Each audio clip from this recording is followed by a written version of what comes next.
Hey guys, Brian Gothier here. Just want to show you a video clip using some topical colorants, and also we put together some kits. I know there's a few of you out there that don't really want to invest in doing the whole package to have your own products made up or to have products toll blended by companies or private labeled. So we've got some kits for a lot of you. You can just order a kit that'll take care of your whole kitchen countertops. We've got the polymer concentrate, we've got the bond coat, the marble coat, the thick two-part epoxies. Also, we've got all the topical colorants that you can buy from us. They're concentrate, where usually 1 part paint, 4 parts water. Something here, I'm just using the polymer and I'm actually rolling it over the MDF as a primer. Little extra durability things. You can put staples along the seam lines. Not necessary, but I definitely like to over-exaggerate things to make it more durable long term. And then once your primer dries, the first part, you're going to open up your little 2-gallon bucket of bond coat, and you're going to mix it with full strength polymer concentrate. It's not going to be as easy to trowel around as your marble coat, but this one, the main thing is you just want it's going to be a really sticky mix, and you just want it to penetrate, get it as flat as you can. Don't worry about over troweling it. If you have a few little fuzzy parts sticking up or a few little slight rainbow marks from the troweling, just let it cure out, and you can always come back with a concrete stone and lightly sand it.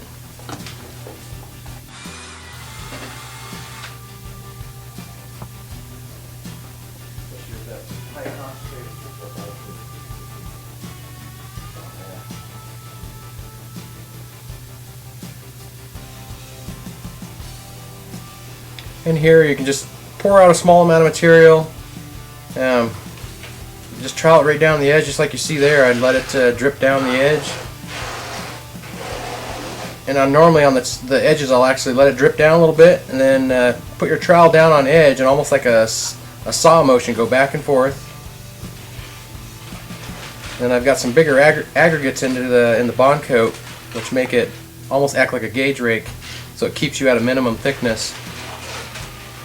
And just spread it out, and then you can, as you get the material around, you can slowly come back and fine tune it or shape it. Again, you don't have to get it perfect, because you can always let it harden up and lightly sand it. And then one thing to keep in mind, I mean, the flatter you get it on this part, the faster and easier it is going to be to apply the marble coat.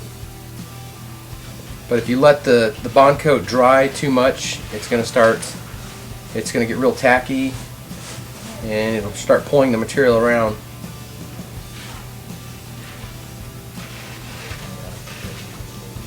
Showing some small little sample boards, which it's a good idea. I mean, before you go doing this whole process on your kitchen, it's worth taking the extra time and use a small amount of material. Make yourself some little mock-up boards or some sample boards and test out a variety of colors. That way you know exactly what the best pattern, with the best coloration, and find out what works best for you, and then go ahead and do the same pattern in your kitchen or wherever you're going to do this. Okay, and then once your bond coat cures out, the marble coat, this is going to be like troweling butter around. It's just a very user-friendly mix. Main thing here, you don't want to over trowel it, and there's no need to over trowel it. I'll normally trowel it on, get it fairly flat, then let it stiffen up, and usually about 20-30 minutes later you can come back with a little water bottle and lightly mist it, and then usually put a decent amount of pressure on it and trowel it about 2 to 3 times different directions, and that should be plenty. And then same thing as your bond coat, just let the material go down the side and spread it out overall, then come back and fine tune it. There's a little spot, right? But this is a very easy mix for countertops, for flooring.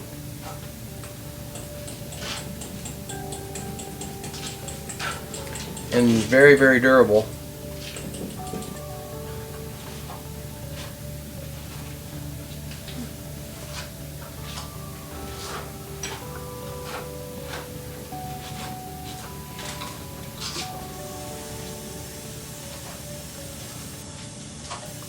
And then keep in mind our edges, there's definitely a lot of different techniques that we teach for different edge options. Right here you can see that I've let it stiffen up, the material dried out. Now I'm doing a nice little polish technique, but at this point it gets the material very, very slick, very tight. And the goal here is just want to trowel it, do not overwork it. In the most part, usually 2 to 3 passes in one area and you should be able to get off of it. And it's nice if you can get it flat, that's great, but keep in mind if you're going to use thick two-part epoxies, which we sell, it's going to be very forgiving in the sense that the epoxies are going to level everything out. In a lot of cases I actually create deep little dimples and textures and veins on purpose just to create another illusion. And then generally this part, in most cases you would let it set most of the day or just come back the next day. Start sanding your edges, which the effect that we created here, we're just lightly sanding edging. Here we're just showing you different, we left out a lot of the techniques, but we're showing you just different things that we're doing with that gray concrete look.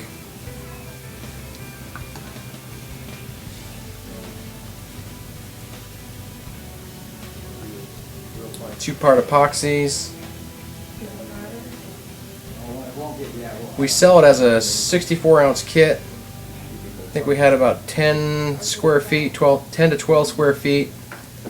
So figure 32-ounce kit, 16 ounces of A, 16 ounces of B. We'll get about 10 to 12 square feet, and that's doing a nice thick coat.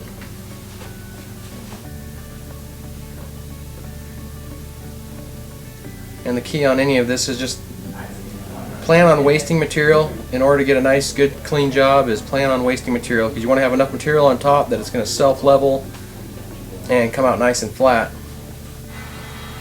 Little tricks there, heat gun is stay with it, keep an eye on small little air bubbles. If anything comes up, is use the heat gun and it will give you a nice, perfectly smooth surface. And then keep in mind there's definitely a lot of finishes and colorations that you can do, but for a lot of you, a good head start would be to go find yourself some real samples of marble, of granite, use that as a cheat sheet, and then copy that for your basic coloring. Keep in mind though, is something that I do is I'll actually copy those and then add a lot of these lively colors that you normally wouldn't get or find in the real marbles or granites. And then those that want to do more than just your own project, is keep in mind we have training that has, it's unlimited training. It's basically a membership where we update you on all the videos, even our existing packages now. You get all the main courses, and then we have at least 9 new videos right now that are updates, and then we keep updating you. But just wanted to show you guys some techniques. These kits are available, and then also you can take the training programs and we'll basically give you all the formulas that we sell. And you can actually have it toll blended or buy it directly from raw material manufacturers, but going this route is definitely worth it. You're going to get a lot higher durability, and then you'll definitely save at least 75%. And the great thing is that you can over exaggerate your product strengths. But hope this was helpful. Hopefully it stimulated your thinking, and appreciate you taking the time to watch it. Thanks and take care.